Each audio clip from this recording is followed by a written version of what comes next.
ليندا منير أرمانيوس وياسمين منير أرمانيوس عضو منتدب شركة إيفا كوزماتكس مجرد أختين زي القمر عرفوا أسرار الجمال، فقرروا يعملوها منتجات ويبيعوها علشان كل البنات والستات يفضلوا محافظين على شبابهم أكتر وقت ممكن.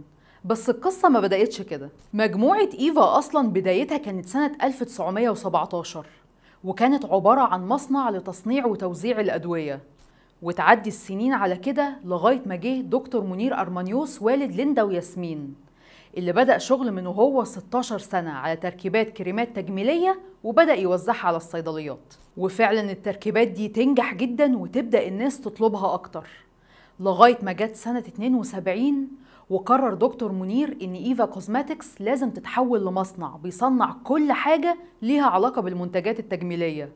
وأول منتج نزل بيه السوق كان كريم إيفا بالجليسرين اللي أنا متأكدة إنك لو قمت دورت في بيتك دلوقتي هتلاقي منه علبة. ومع كل سنة تعدي ومع كل منتج جديد إيفا تعمله كانت بتكبر وتتشهر أكتر لغاية ما جه عصر ليندا وياسمين اللي بفضل مجهودهم إنهم يتابعوا احتياجات السوق أول بأول وصلوا إيفا إنها بقت تعمل كل منتجات العناية بالبشرة والشعر والجسم وكمان كل منتجات العناية بالأطفال.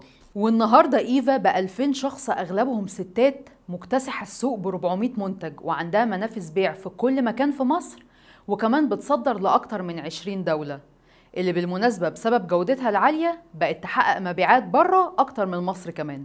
إيفا كوزماتكس في وقت ما براندات كتير كانت بتظهر قوي في وقت وبعدين تختفي فضلت محافظة على مكانتها لأكتر من 5 أجيال كاملة، وده طبعا واضح في التطورات اللي حصلت خصوصا آخر 5 سنين.